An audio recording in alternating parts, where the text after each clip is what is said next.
wabarakatuh. Perkenalkan, saya Raja Wahyu Nugroho dengan NIM 240906081 dari Fakultas Ilmu Sosial dan Ilmu Politik dari Prodi Ilmu Politik, dan teman saya Syaulia dengan NIM 240906083. Jadi kami di sini dari kelompok 3 akan mewawancarai salah satu praktisi desa, yaitu boleh Pak terangkan dulu. Ya, nama saya Ramlan, Kepala Desa Sumber Kanan. Jadi kami di sini Pak ada 3 pertanyaan Pak. Ya. Jadi yang pertama itu ada bagaimana pemerintah desa dapat mendorong partisipasi masyarakat dalam menciptakan inovasi desa. Oh, kalau masalah inovasi desa ini kan perubahan. Jadi di sini kita juga membentuk suatu usaha UKM di Desa Sumber Kanan ini. Ada beberapa UKM seperti pembuatan kerupuk, tempe, dan lain sebagainya. Artinya apa? Dengan adanya kita UKM ini, kita mendongkrak perekonomian masyarakat. Nah, di samping itu juga masyarakat ini dengan adanya program dari pemerintah yaitu BLT yang di tahun 2025 ini yaitu 15% dari anggaran dana desa dikeluarkan untuk membantu masyarakat yang kurang mampu di Desa Sumber Kanan ini. Jadi Desa Sumber Kanan ini sebetulnya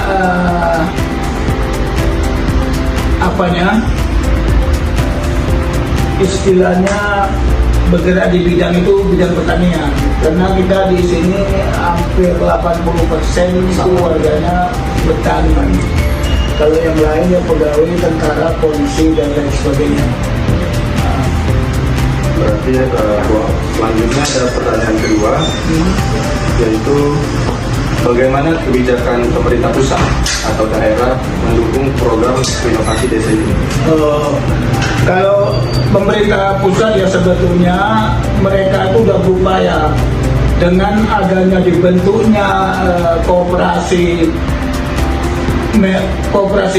Desa Merah Putih dan dibentuknya BUMDes Ketahanan Pangan. Ini artinya untuk mendongkrak perekonomian dan pendapatan daerah Sumber Kanan, khususnya Desa Sumber Kanan ini, supaya masyarakat itu maju. Jadi apa? Koperasi Merah Putih dibentuk di desa ini kan sudah ditentukan atau sudah ditetapkan oleh Kementerian Desa, yaitu semua harus mendirikan koperasi desa. Itu memang harus. Jadi itu koperasi desa ini milik seluruh masyarakat Desa Sumber Kanan. Artinya apa? Dengan koperasi ini kita bisa memutus mata rantai, misalnya tengkulak itu kan, tengkulak sama pinjol online. Mungkin dengan adanya kita mendirikan koperasi Merah Putih yang memang sudah diprogramkan dari pemerintah, itu dapat berjalan dengan baik. Buat pertanyaan terakhir, bagaimana menurut Bapak inovasi dapat membantu mengatasi masalah kemiskinan di desa?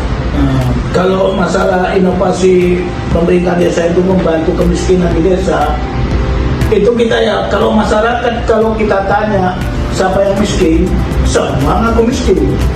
Kalau kita tanya, kita data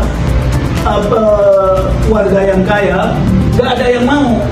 Nah, ini kan miskin ini relatif, dan miskin ini juga ada kategorinya. Yang kategorikan miskin itu seperti apa? Ada dia istilahnya, kriterianya itu.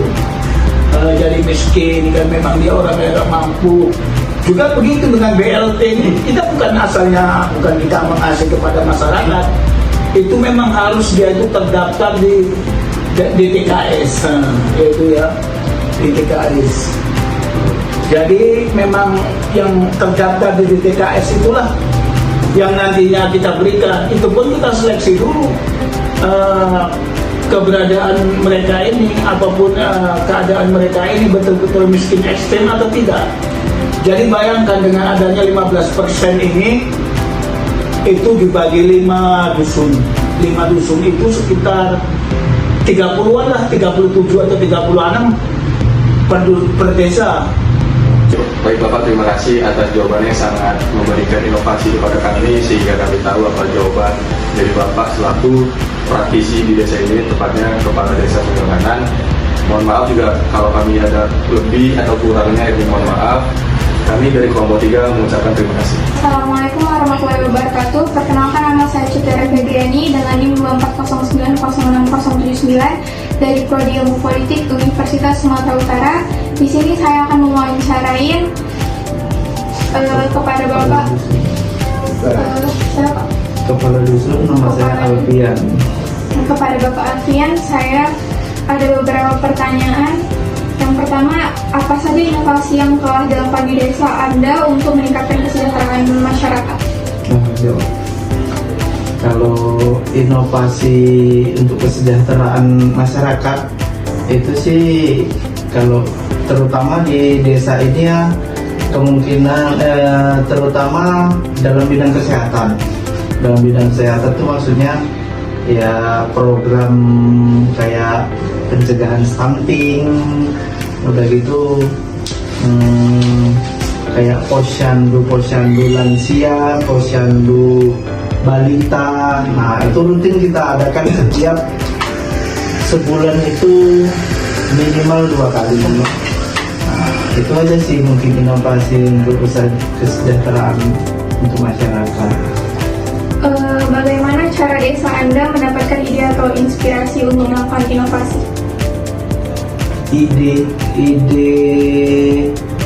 Kalau ide untuk melakukan inspirasi ya kemungkinan kembali ke masyarakatnya. Kita selalu menghayu-hayukan untuk apa ya terutama untuk lingkungan itu biar supaya bersih, indah dipandang. Gimana caranya itu selalu rutin kita adakan gotong royong ataupun pembersihan paret biar supaya indah.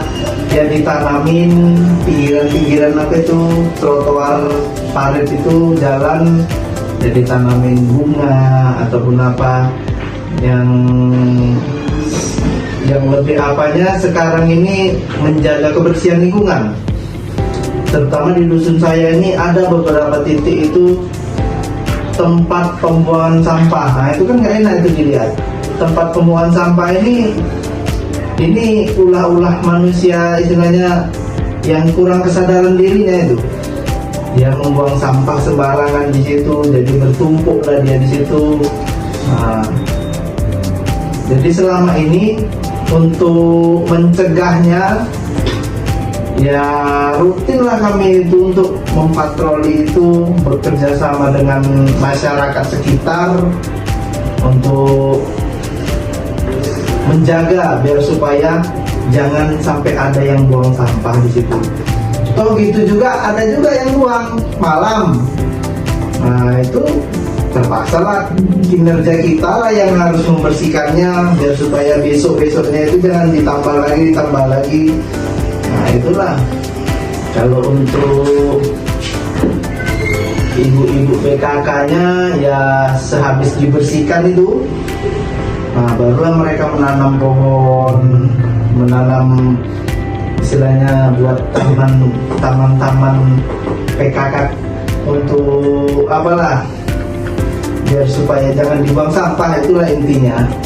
Nah itulah kalau untuk inovasinya. Apakah inovasi desa melibatkan kelompok pemuda atau ibu-ibu PKK? Jelas, itu sudah pasti. Karena kita kan harus bekerja sama dengan organisasi ataupun pemuda-pemuda yang ada di desa kita itu, kayak ormas-ormas. Nah, kalau ormas-ormas itu memang selalu kita berdayakan, kayak mau kebersihan lingkungan. Ya contohnya tadi itu kayak gotong royong, mereka selalu kita undang, kayak ibu-ibu PKK. Ya kembali kayak pertama tadi untuk program kesehatan atau penanaman tanaman untuk obat, contoh-contoh tanaman obat ada itu di depan itu ya, sudah kinerja ibu-ibu PKK. Dan sebagai pengelompokan ataupun pembentukan pemberdayaan UMKM, nah itu ya ibu-ibu PKK. Nah, kalau untuk terutama itu dalam lomba desa, untuk program merayakan ulang tahun Republik Indonesia 17 Agustus. Nah itu memang kita harus memberdayakan ormas ataupun pemuda-pemuda. Nah, jadi gimana biar supaya di desa kita ini nampak meriah ataupun nampak biar supaya memang betul-betul memperingati kemerdekaan. Kayak gapura-gapura kita ceti, kayak menanam bambu-bambu biar supaya indah dalam gang itu. Nah gitulah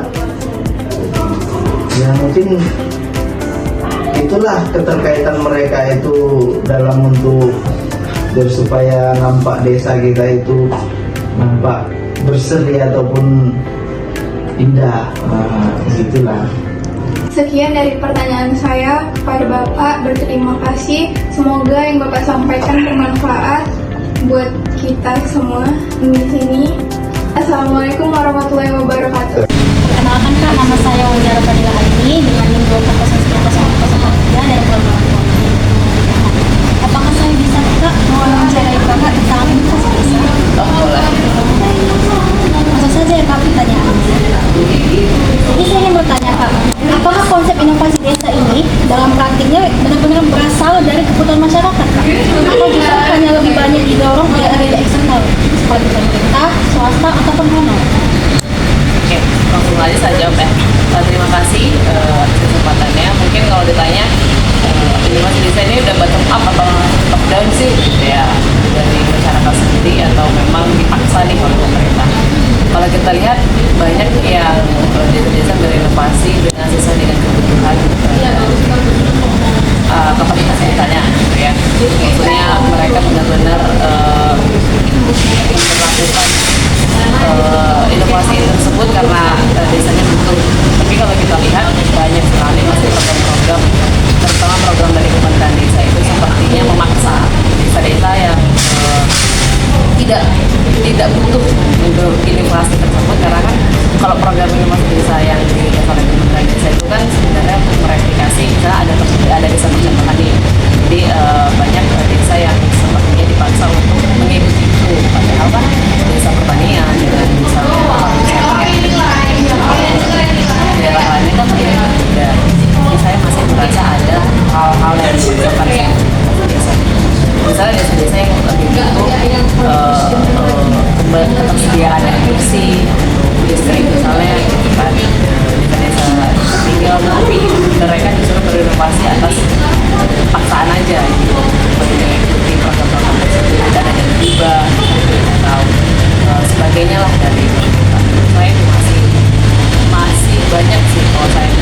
banyak tingkat di desa itu kan.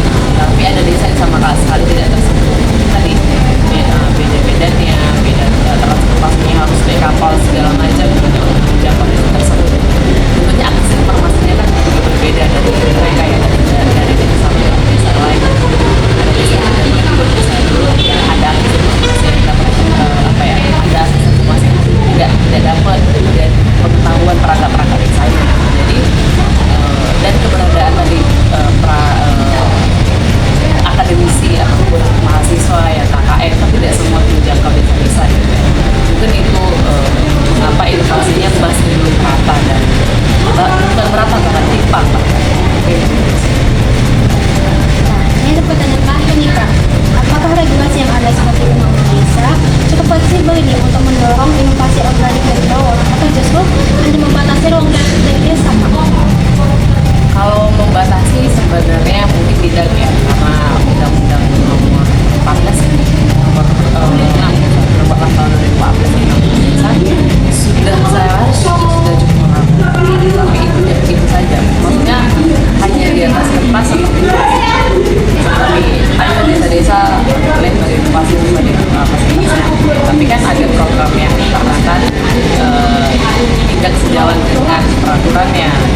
Dan tadi ada program inovasi desa yang harus mereplikasi desa-desa yang sudah berhasil. Mereka disuruh bercontoh, padahal kan sumber daya manusianya berbeda, sumber daya alamnya berbeda, akses informasinya berbeda, kapasitas pengelola desanya berbeda, gitu ya. Penggerak-penggerak desanya seperti tokoh masyarakat yang tidak sama pengetahuannya, gitu kan. Sudah cukup, tapi sudah diakomodasi, tapi ternyata belum cukup. Soalnya ada desa-desa yang takut dengan ada desa misalnya karena itu tadi audit dan takut karena tidak punya informasi, tidak punya ilmu akan itu gitu. Ya, makanya tadi pertanyaan sebelumnya apa harusnya respon pemerintah, ya mengaku pertama harus dikasih pendidikan pengetahuan dasarnya dulu gitu. Akses informasi diberikan, hal-hal dasar mereka tentang listrik, air itu dicukupi dulu, baru mereka boleh dipaksa untuk disuruh untuk berinovasi tentang hal yang lain.